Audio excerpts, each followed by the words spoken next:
नमस्कार दोस्तों, मैं चंद्रा विनय शर्मा आप सभी का अपने चैनल में बहुत बहुत स्वागत करता हूं। दोस्तों, हम बात कर रहे हैं राहु केतु के राशि परिवर्तन का और सिंह लग्न पे उसका प्रभाव।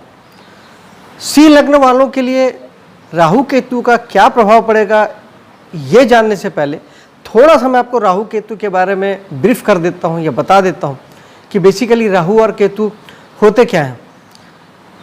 राहु और केतु हमारे दिमाग से खेलते हैं दोस्तों।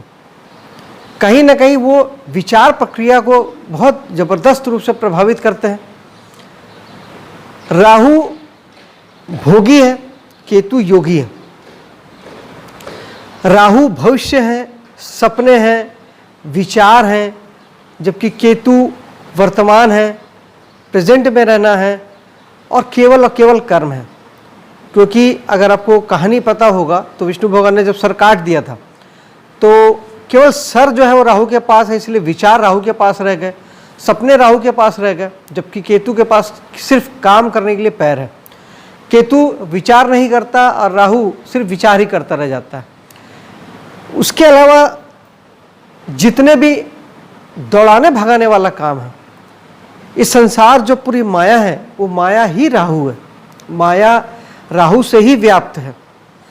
माया से अर्थ यह है कि जो कुछ भी हमें दिखाई दे रहा है, जिस भी भोग और कामना में हम घूम रहे हैं, भटक रहे हैं या चाहत में हम उसके पीछे भाग रहे हैं, सारी हमारी चाहतें, सारी कामनाएं, सब कुछ राहु है। जबकि अध्यात्म का ग्रह, मोक्ष का ग्रह, वैराग्य का ग्रह, मुक्ति का ग्रह केतु है। ठीक उल्टे। ये मैंने इसलिए बताया कि अब जब मैं आगे आपको फलित बताऊंगा तो आपको चीज़ों को समझने में आसानी होगी और आप आसानी से चीज़ों को रिलेट कर पाएंगे। आपके दूसरे भाव में यानी धन भाव में केतु है और आपके 8वें भाव में राहु है। तो पहले चलते हैं राहु भगवान के पास। तो राहु भगवान जहाँ होते हैं, राहु जिस भी भाव में बैठते हैं उस भाव के लिए आपको बहुत ज़्यादा आपको दौड़ाते हैं, क्योंकि राहु मोह माया है। उस चीज़ के पीछे आपको भगाते हैं, आपको बहुत एनर्जीवान बना देते हैं, ऊर्जावान बना देते हैं, एक प्रकार से आपको पागल भी बना देते हैं। उस भाव के किसी विशेष बात को लेके, आप किसी चीज़ को लेके, किसी चाहत के पीछे आप बहुत बुरी तरीके से आप लग सकते हैं। अब चूंकि 8वां भाव हमारा वैसे सामान्य रूप से हम देखें तो रुकावट, बाधा, चिंता, परेशानी, वाद विवाद, ये सारी चीज़ों का है, खराबियों का है। तो अब अगर आप राहु को, दोस्तों ग्रहों की ऊर्जा केवल ऊर्जा होती है, उसे हम अगर दिशा नहीं देते तो वो अपनी मर्जी से उसको जो करना है वो करती है।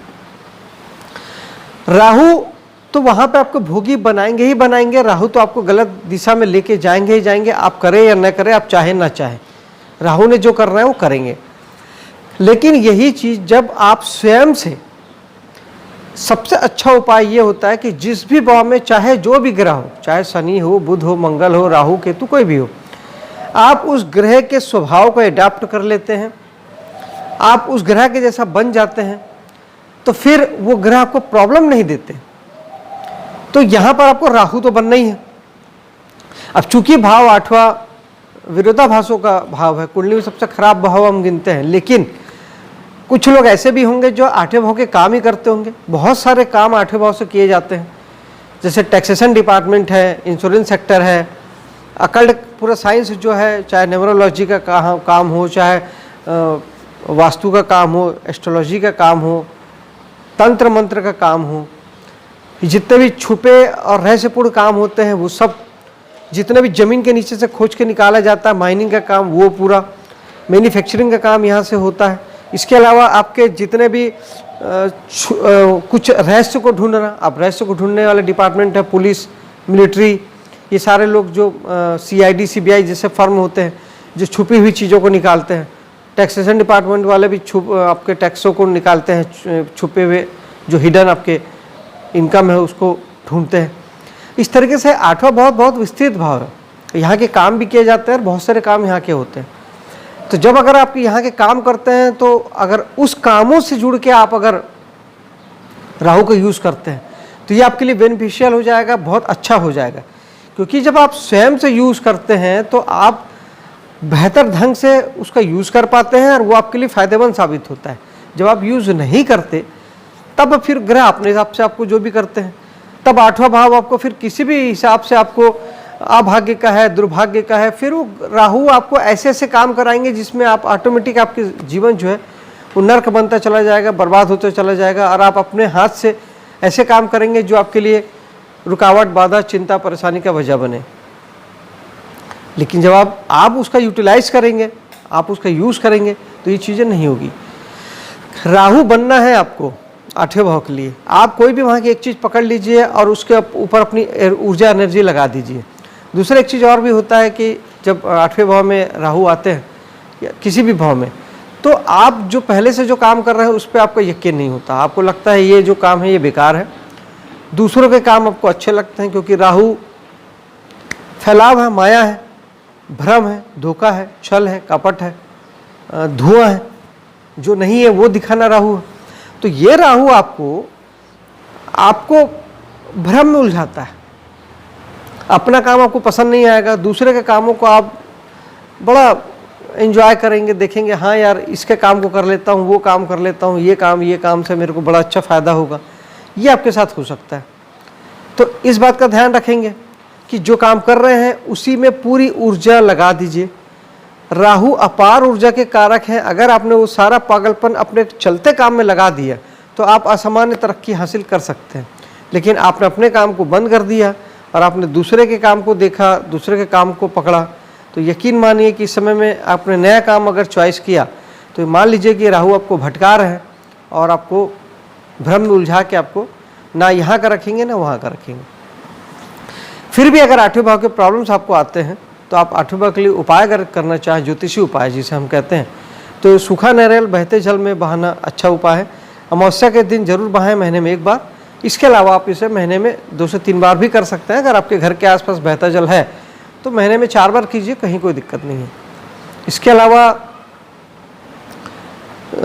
देवी स्वरूप की पूजा राहु जी के लिए बहुत अच्छी होती है, विशेष तौर पे माँ सरस्वती की, क्योंकि राहु जो भ्रम, जो एल्यूजन देते हैं, एक्चुअली जो भी भ्रम होता है, जो एल्यूजन होता है, वो सिर्फ ज्ञान से ही हटाया जा सकता है। ज्ञान की देवी सरस्वती है, इसलिए सरस्वती माता की पूजा से राहु ठीक होते हैं। साथ ही मेडिटेशन बहुत बहुत ज़रूरी है। मेडिटेशन से राहु और केतु दोनों ग्रह बेहतरीन ढंग से अलाइन होते हैं और आप सही विजन के साथ सही देख पाते हैं, सही निर्णय ले पाते हैं और सही काम भी आप कर पाते हैं। अब चलते हैं केतु जी के पास, राहु जी के ठीक उल्टे। दूसरे भाव में आपको केतु बनना है। जी हाँ दोस्तों, मैंने पहले कहा था जो ग्रह हैं, जैसे आपके रिलेशनशिप में आप किसी के भाई हैं, किसी के पति हैं, किसी के पिता हैं, किसी के दोस्त हैं, यार हैं, तो जब आप वहाँ विरोध करते हैं या उनके खिलाफ जाते हैं तभी झगड़े होते हैं। आप उनके जैसे रहते हैं, उनके जैसे बन जाते हैं, तब कहाँ झगड़ा होता है। यही बात तो ग्रहों के साथ लागू होती है ना। तो केतु की जगह में आप जब केतु बन जाते हैं तो केतु प्रॉब्लम नहीं देते हैं। केतु की जगह में आप राहु बनते हैं तो केतु प्रॉब्लम देते हैं। अब बेसिकली केतु क्या करते हैं, केतु अगर आप जो भी काम, केतु ब्रेक के कारक है, तो केतु आपके कामों में ब्रेक लाते हैं कि आप जो काम कर रहे हैं, आपने अब मान लीजिए आप कुछ कर रहे हैं उस भाव से संबंधित, दूसरे भाव से संबंधित, धन भाव के लिए आपको केतु बनना है।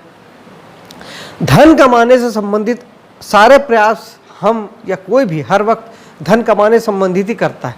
आप नौकरी करें, बिजनेस करें, सब पैसा कमाने के लिए करते हैं।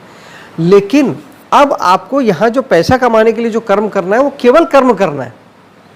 आपको पता है इस काम से पैसा आएगा, ये करने से पैसा आएगा, आप काम करिए और भूल जाइए। उस पर जरा भी बुद्धि विवेक ये मत लगाइए, उसकी यात्रा डिसाइड मत करिए कि कितना कमाई आएगी, कब आएगी, भविष्य की योजनाएं मत बनाइए। उसमें आप अपने हिसाब से इनकम मत डिसाइड कीजिए। जब आप उसमें ये सब चीज़, विचार, परिणाम, कामना, इच्छा, ये जब जोड़ेंगे तो ये राहु आ जाएगा और फिर केतु आपको प्रॉब्लम देंगे। केतु क्या करते हैं, कामों को ब्रेक लाते हैं, काम को ब्रेक ला के आपके काम को बंद कर देते हैं। फिर आपको उस चीज़ से दुख होता है, तकलीफ होता है, और उसके बाद में फिर आपको उन चीज़ों से वैराग्य होता है। इतना कष्ट दे देते हैं कि आपको चीज़ों से वैराग्य हो जाता है। धन का भाव है, वाणी का भाव है, कुटुंब का भाव है, बैंक बैलेंस का भाव है। तो यहाँ पर आपको परिवार को लेके कोई अपेक्षा नहीं लगानी है, कोई इच्छा नहीं लगाना है, कोई कामना नहीं करनी। कर्म करो और भूल जाओ, नेकी कर दरिया में डाल। वाणी को संयमित रखना है, क्या बोलना है इतना नहीं करना है, लेकिन जो बोलना है बोल दिए। इसी तरीके से आपको बैंक बैलेंस को लेके कोई हिसाब किताब नहीं लगाना है, ना ही आपको हर किसी को अपना गोल पता होता है, मंजिल पता होता है, उस पर बोलने की बात नहीं है। मैं ये नहीं कह रहा हूँ कि आपको गोल नहीं तय करना है, मंजिल नहीं सेट करना है, या आपको काम नहीं करना है, सब कुछ करना है, लेकिन बस करना ही है। गीता में जो कृष्ण भगवान कहते हैं कि कर्म करो और फल की चिंता नहीं करो, आपको केवल कर्म ही करना है। और आप इसको करके देख लीजिएगा, धन भाव के लिए जितना आप सोचेंगे आपकी स्थिति बिगड़ती चली जाएगी, जितना आप चाहेंगे उतना नहीं आएगा।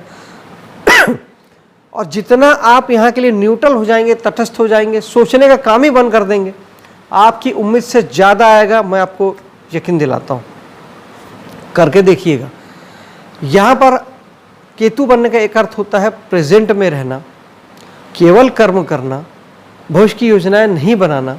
केतु योगी है। योगी क्या करता है, जहाँ मिल गया खा लिया, जहाँ मिल गया सो गया, जो मिल गया खा लिए, जो काम मिल गया कर लिए, कोई प्लानिंग नहीं होती उसके पास। यही चीज़ आपको करना है। स्पेशली केतु जहाँ पर है वहाँ पर अगले 1.5 वर्षों के लिए बस इतना सा काम आपको करना है, आपको रिजल्ट अच्छे आएंगे। अगर मान लीजिए आपको ख़राब रिजल्ट आते हैं और हम इन चीज़ों को प्रैक्टिकली फाइनल वो नहीं कर पाते हैं, अडॉप्ट नहीं कर पाते हैं केतु के नेचर को, तो कम से कम ज्योतिषी उपाय करके आप थोड़ी सी अपनी रक्षा कर सकते हैं। केतु के लिए चेक प्रिंट के छोटे रुमाल आप दान में दे सकते हैं। खट्टे मीठे फल आप भगवान को चढ़ा सकते हैं या दान में दे सकते हैं। और गणेश जी की साधना से केतु भगवान ठीक होते हैं। गणेश जी की साधना करेंगे, देखिए यहाँ भी गणेश जी कहीं ना कहीं बुद्धि के ही दाता हैं, और राहु केतु एक प्रकार से हमारे बुद्धि को ही हरने का काम करते हैं। पूरा खेल उनका मानसिक है, व्यवहारिक नहीं है। इसलिए आप अगर मन से वहाँ के लिए केतु बन जाते हैं और 8वें भाव के लिए आप राहु बन जाते हैं, तो आपको अद्भुत रिजल्ट की प्राप्ति होगी। आप इसे करके देखिएगा दोस्तों। मेरे वीडियो को लाइक शेयर कीजिएगा और मेरे चैनल को सब्सक्राइब जरूर से कीजिएगा। आपके लिए राहु केतु का गोचर शुभ हो, सफल हो, इसी कामना के साथ मैं आपसे विदा लेता हूँ। जय हिंद, जय माता दी।